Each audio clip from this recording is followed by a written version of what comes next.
Hi, everybody. My name is Tania Gonzalez. And as it was stated, I'm here to talk to you about gene regulation in plants.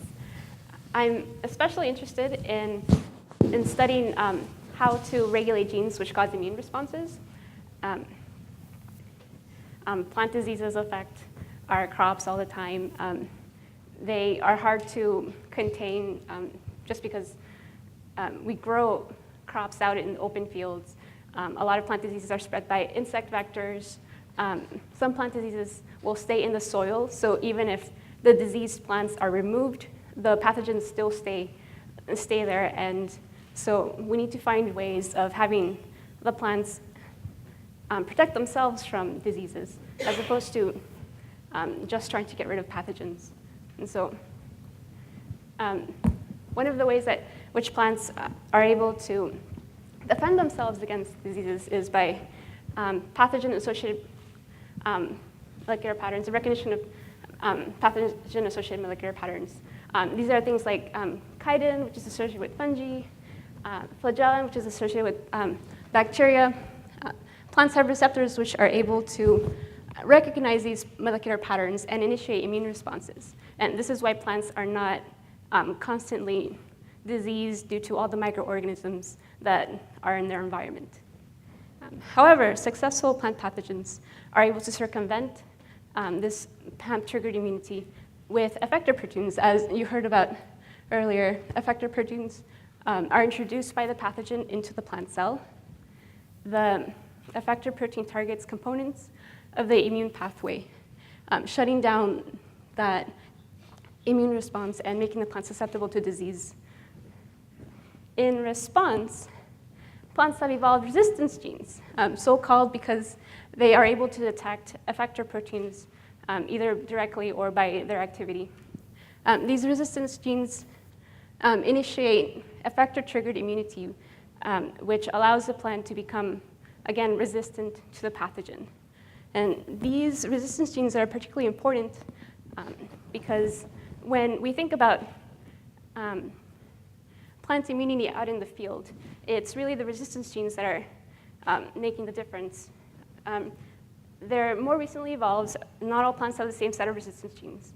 And when we're trying to introduce disease resistance into our crop plants, it usually involves taking resistance genes from existing plants, usually wild plants, and putting them into our crop plants by various methods, traditional plant breeding, genetic engineering. We want those resistance genes in our crop plants. In order to facilitate this process, it would be beneficial to understand more about the pathway. Sorry, I'm adjusting my mic. And so we know a little bit about the pathway already. We know that there are different classes of resistance genes and that certain genes are required for some classes but not others. We know that further downstream, PAMP-triggered immunity and effector-triggered immunity begin to converge, leading to certain things like reactive oxygen species, upregulation of salicylic acid.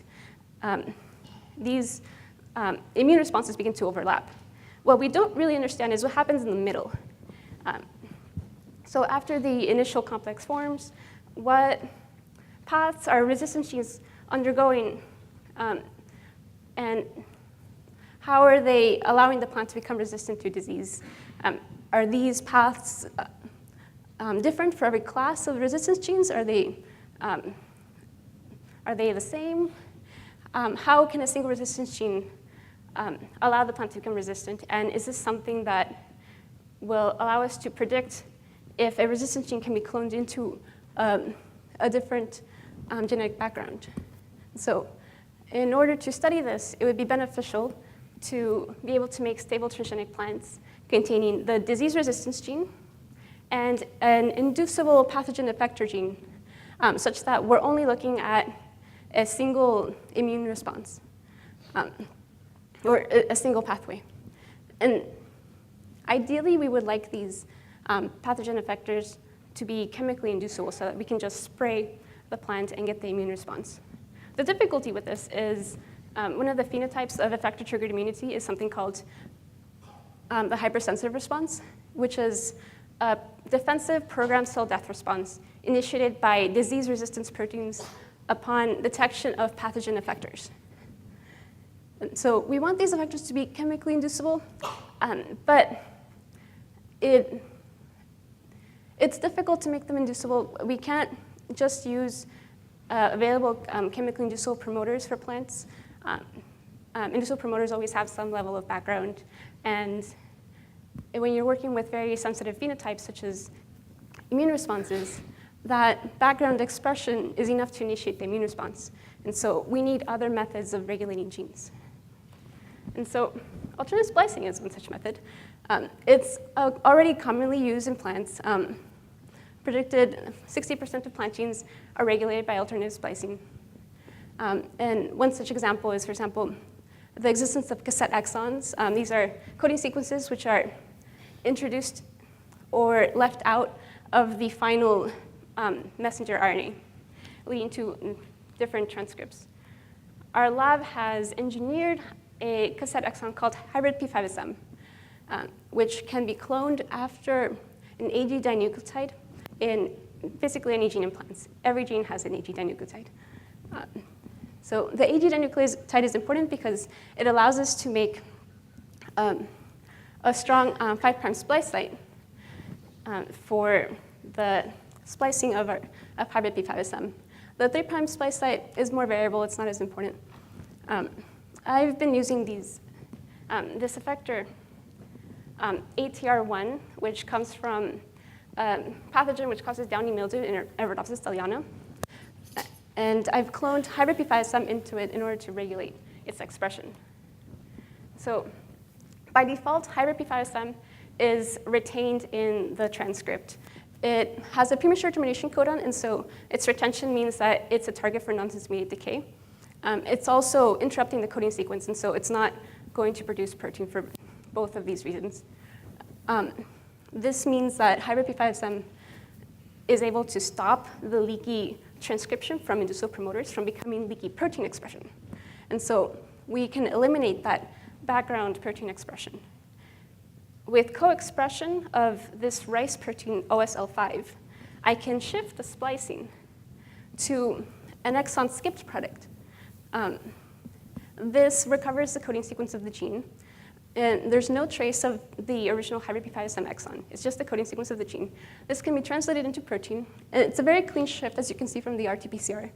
And so what we have now is a cassette exon, which can be used as a default off, inducible on method of gene regulation. And as you can see from this phenotype data, it's very good. And so these are two halves of a Nicotiana tabacum leaf. They have been transiently transformed with the RPP1 gene, which is the resistance gene which recognizes ATR1, OSL5 to regulate splicing, and OSL5 is under the control of a dexamethasone inducible promoter, and various versions of ATR1 or empty vector. ATR1 constitutively expressed is going to cause cell death because it's recognized by the RPP1 gene. ATR1, regulated by inducible promoter, still causes significant cell death, as you can see in the starred region. And this cell death prevents the generation of transgenic plants. But if we introduce splicing regulation, that background cell death goes away. And importantly, we can also induce it back. We can get protein expression, we can get the phenotype to come back. And so this is ultimately what we want. We want a system with very low background expression, enough to regulate an immune response, and a system which is also highly inducible so that we can get that immune response back. And with this system, we are able to make transgenic plants. And so here are my transgenic Rhodopsis lines. The first two columns are controls. First column does not have the resistance gene. It only has the effector. Second column has the resistance gene but no effector. And so these are not going to cause an immune response because you need both genes for that immune response. The next three columns are different transgenic lines containing both the resistance gene and the dual regulated effector gene. And so you can see that without dexamethasone, the leaves look fine. They're perfectly green and healthy. With dexamethasone, we see this yellowing and browning, which is indicative of the hypersensitive response. And this is more dramatic when we look at the full plants. So these two plants come from the same line. So the transgenes are located in the same location. Without DUX, the plant looks healthy and green, and it will continue to look healthy and green. These are actually second-generation plants. With dexamethasone, however, we see this yellowing and this dying off of the plant. The plant is inducing this immune response. And so these are plants which are able to, they allow us to do other experiments which we can't do without them.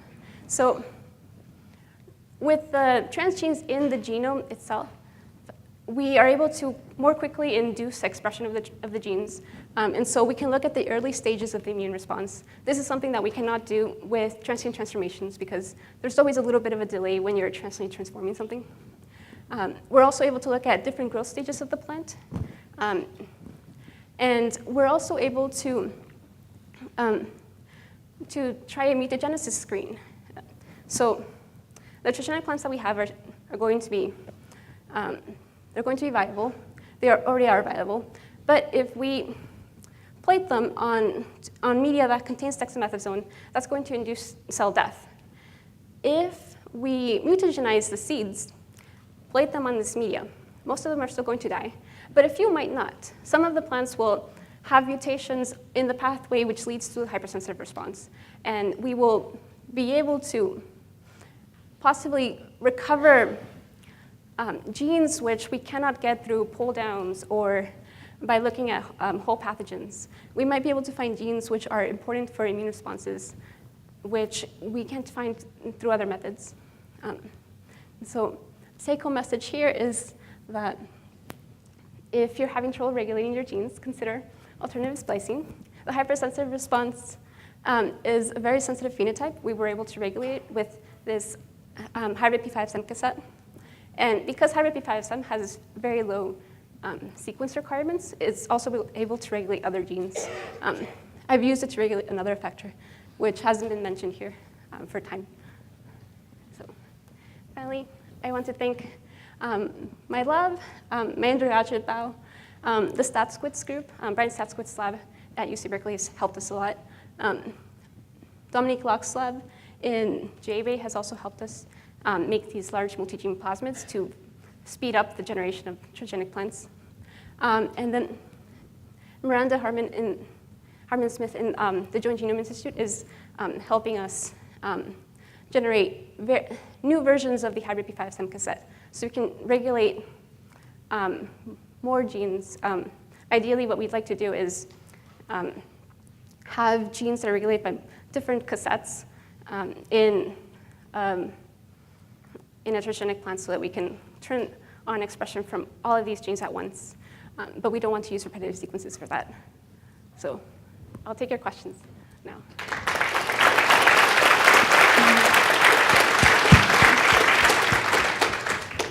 Thanks, Tania. There are questions? Yes. Thanks for a really nice talk. Could you tell us a little bit more about where the Hyp5SM cassette comes from? Oh, yes. So the P5SM cassette, let me see if I have a slide. So originally, it comes from a gene in plants, a transcription factor 3A gene, which is involved in the synthesis of 5S ribosomal RNA. And this is a highly conserved gene with this conserved structure which looks like 5S ribosomal RNA. Our hybrid P5SM version is a hybrid between the rice sequence and the Arabidopsis sequence, so that it is able to respond to regulation by a rice protein, but not the dicot protein. And so our model plants are all dicots. And we're using this hybrid version as a way of basically having a system which responds only to a protein that's not in the plant.